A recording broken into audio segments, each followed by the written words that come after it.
Hi hello నమస్తే welcome back to YouTube express. ఈరోజు మన స్పెషల్ రెసిపీ కరకరలాడే స్నాక్ చేసి చూపించబోతున్నాను. ఇది మైదా పిండి కాదు, ఓన్లీ గోధుమ పిండితోనే చేసి చూపించబోతున్నానండి.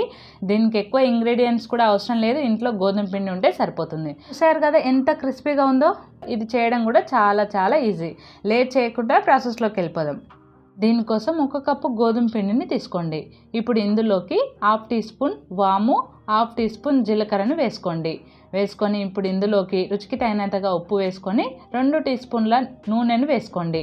వేసుకొని చేయితోని అంతా కలిసేలాగా బాగా కలుపుకోవాలండి. నూనె ఉండలేమి లేకుండా పిండిలో బాగా కలిసిపోవాలి. ఇప్పుడు ఈ విధంగా చేయితోని తీసుకున్నామంటే ఈ విధంగా ముద్దగా ఫామ్ అవ్వాలి. ఇలా అవుతేనే మనకు క్రిస్పీగా వస్తాయండి స్నాక్. మీకు ఇలా కాకపోతే మరో టేబుల్ స్పూన్ నూనెను కానీ బటర్ కానీ వేసుకొని కలుపుకోండి.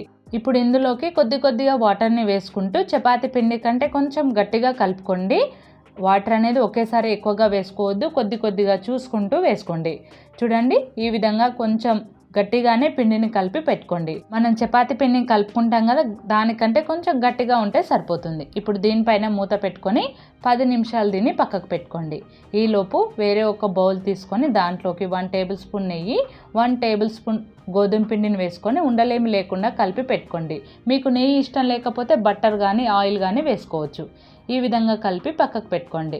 10 నిమిషాల తర్వాత మళ్ళీ చూపిస్తున్నాను చూడండి. పిండి అనేది కొద్దిగా నాని కొద్దిగా సాఫ్ట్ అయింది చూడండి. ఇప్పుడు దీన్ని మరొక నిమిషం పిండిని బాగా కలుపుకోండి.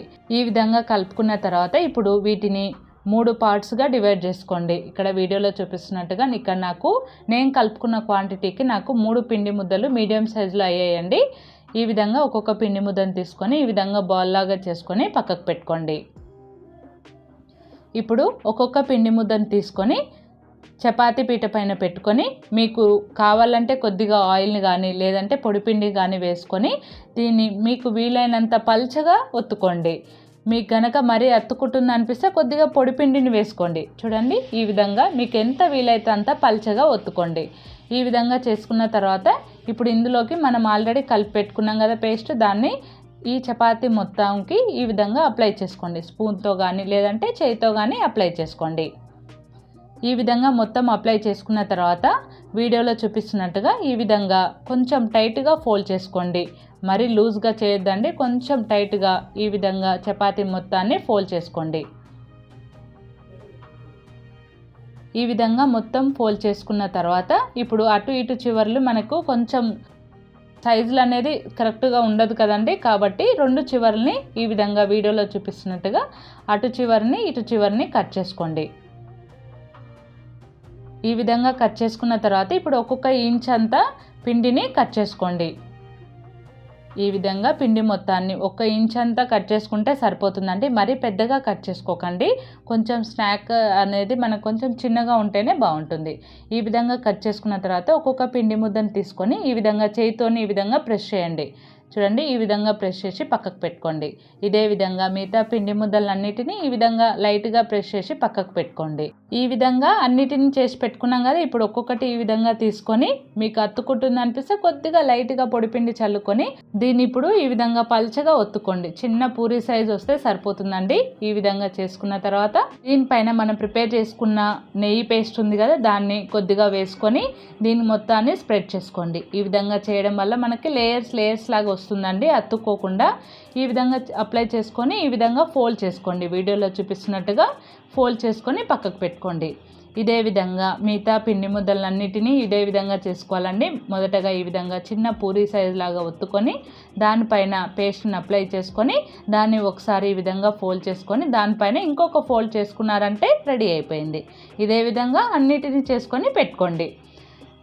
ఇప్పుడు డీప్ ఫ్రై సరిపడా ఆయిల్ పెట్టుకోండి. ఆయిల్ అనేది మరీ వేడిగా ఉండొద్దండి. ఆయిల్ మీడియంగా వేడైన తర్వాత ఒక్కొక్కటిగా ఆయిల్లోకి సరిపోయినన్ని వేసుకోండి. స్టవ్ అనేది మీడియం ఫ్లేమ్లో పెట్టుకొని మొత్తం ప్రాసెస్ చేసుకోవాలండి. హై ఫ్లేమ్లో అస్సలు పెట్టొద్దు. చూడండి, ఈ విధంగా ఆయిల్లోకి సరిపోయినన్ని వేసుకొని స్టవ్ని మీడియం ఫ్లేమ్లో మాత్రమే పెట్టాలి, గుర్తుంచుకోండి.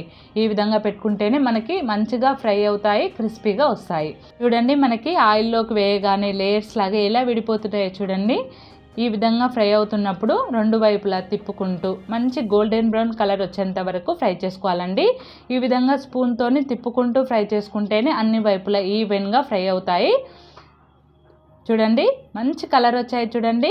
ఈ విధంగా మంచి గోల్డెన్ బ్రౌన్ కలర్ వస్తే సరిపోతుంది. ఇలా ఫ్రై అయిపోయిన తర్వాత వీటిని ఒక ప్లేట్లోకి తీసుకోండి. ఇదే విధంగా మిగతా వాటిని కూడా ఆయిల్లోకి సరిపోయినన్ని వేసుకొని స్టవ్ని మీడియం ఫ్లేమ్లో పెట్టుకొని మంచిగా అటు ఇటు తిప్పుకుంటూ మంచి కలర్ వచ్చేంత వరకు ఫ్రై చేసుకొని ప్లేట్లోకి తీసుకుంటే కరకరలాడే గోధుమ పిండి స్నాక్ రెడీ.